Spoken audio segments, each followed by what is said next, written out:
इसको ले जाइएगा निशा जी। आप किसी को भी स्टार बना देती है, जिसको पकड़ती है उसको जड़ से छिप तक पहुंचा देती है। भले छिप बाप में नहीं मिलता आपको, धोखा ही धोखा मिलता है। हे हरि नाम कृष्ण जगन्नाथ प्रेमानंद। जल्दी हटो वहां से।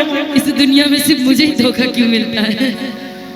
वाह, ये बच्ची का मुंह भी आपके जैसा लगता है। आप तो सुने शादी भी नहीं करेंगी ना, ब्रह्मचारी।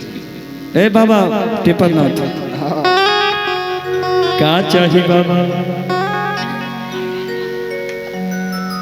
आई देखी बाबा। अच्छा, एक गणेश के मम्मी भैया,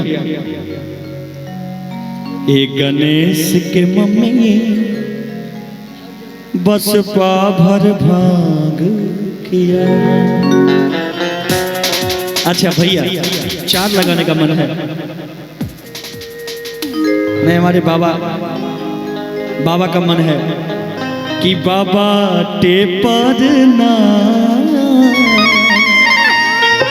बेंचो लेके रस्ते पैरे घूमे। बाबा जय हो बाबा। आई देखिए भाव, थोड़ा इंतजार का मजा लीजिए।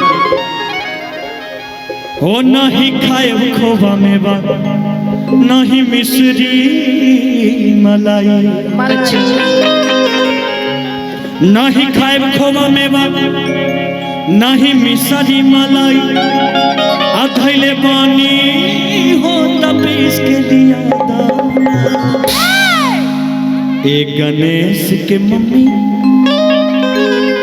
ए निधि जी के मौसी, अतनी कमर नचा के देखा। बोल बम। मारे के छोड़ दे, बोल बम। मारू के छोड़ दो, मारिए। मैं बोली इनको मारू के छोड़ दो ना, तो मारिए। हमको नहीं बोले मारने के लिए। आप बोलियो ना मारने के लिए। अच्छा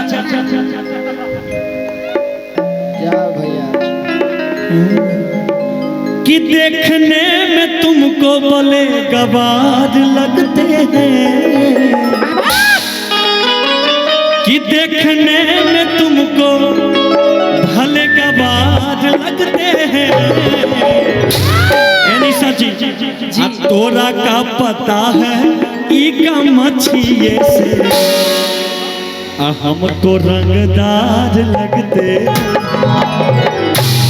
निशा जी, एक गणेश के मम्मी अब बस पाभर भांग खिया दाना।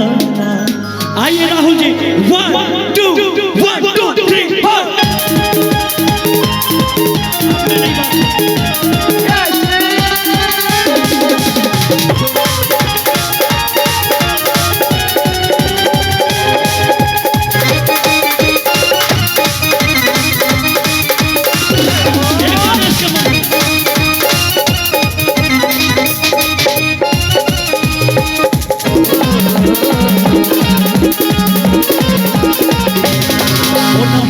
खोबा में बना ही मलाई। अच्छा, और नहीं खाए खोबा में बना ही मिसरी मलाई। नहीं खाए खोबा में बना ही मिसरी, पहले पानी भरता पीछे दिया जाना।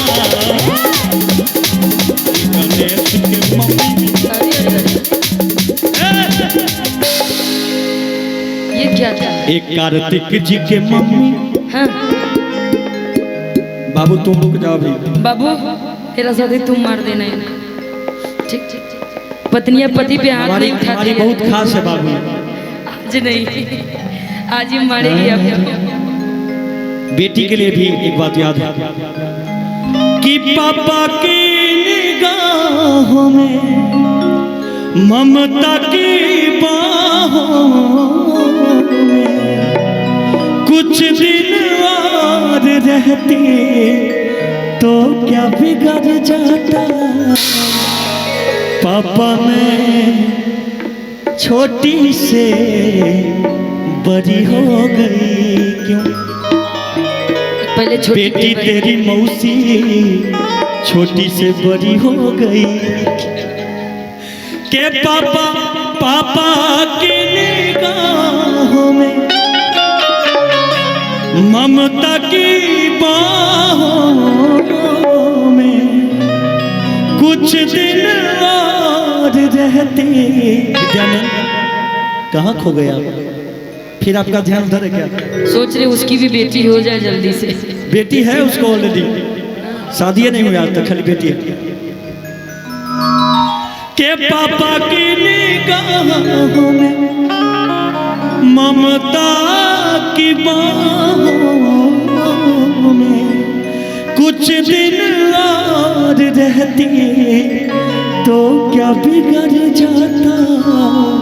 पापा आपके हैं, क्या करते हैं हो रहे वहाँ है, वीडियो ले रहे हैं। पापा कौन है इनके? जो गोदी में बउआ है। अच्छा कि हमर पापा के दू गो ललनवा भेल, एगो हम एगो ऊ, है ना?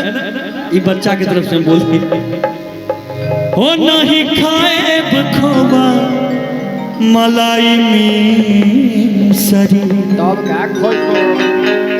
आ नहीं चितवा से भुगिया के स्वाद बिसरी। सारी बाबा सुन बतिया हमार इन भावे जेवना आ हमरा सामने से जल्दी हटा दो ना। ए गणेश के बोली ए गणेश के मम्मी आवाज बाहर मां। गणेश के मम्मी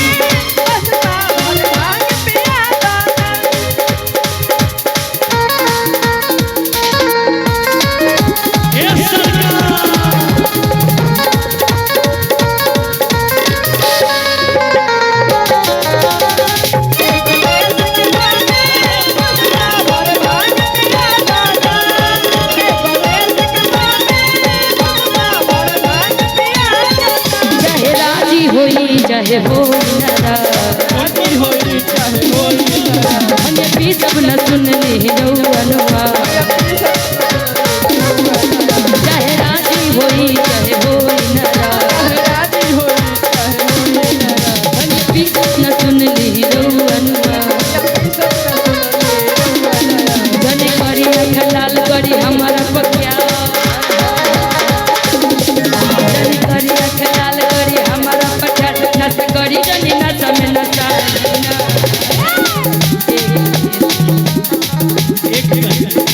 एक गणेश के मम्मी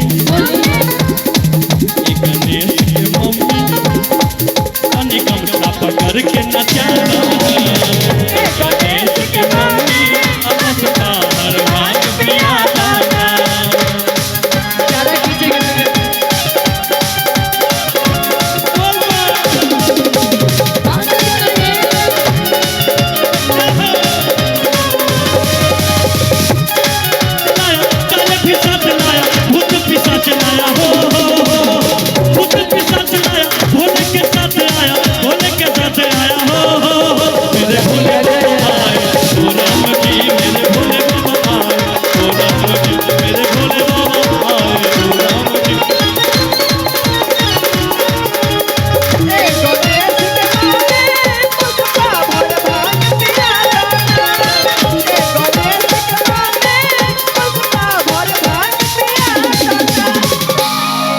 हो नहीं खाएब खोबा मलाई मिसरी। तो का खाई अगर आँख खुल गई ना तेसर का तो तोड़े खा जाए। अरे बाप हम काली रूप ले ले। हो नहीं खाएब खोबा मलाई मिसरी। नहीं चितवा से भंगिया के स्वाद बिसरी।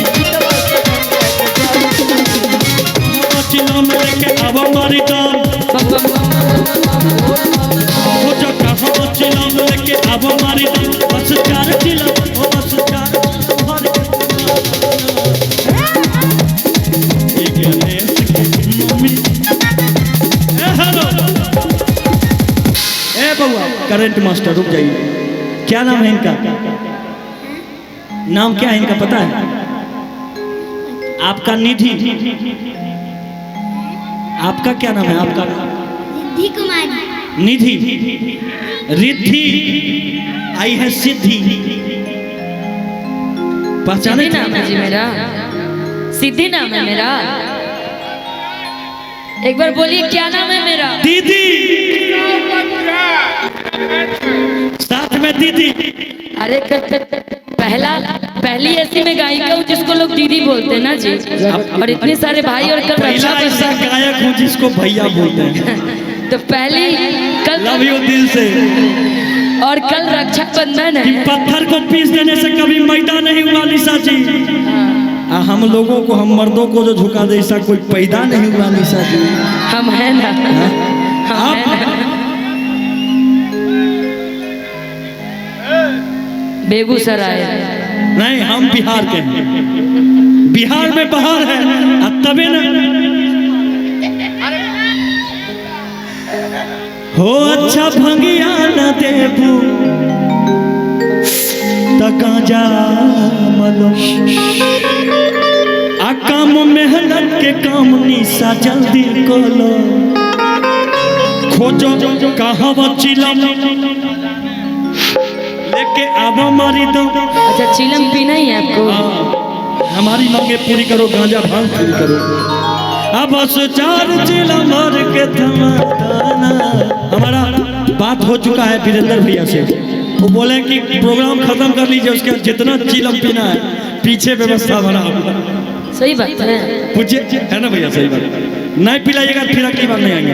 हाँ देखे ना, गणेश के मम्मी ना आप गजेड़ी है, आप मैं नहीं पीना।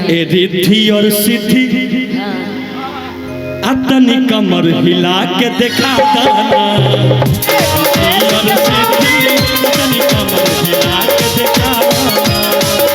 गणेश के मम्मी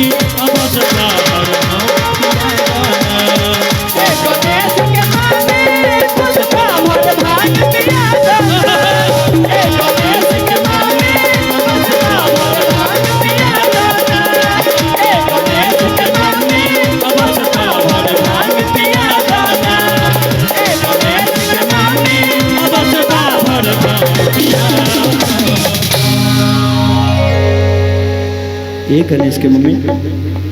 हाँ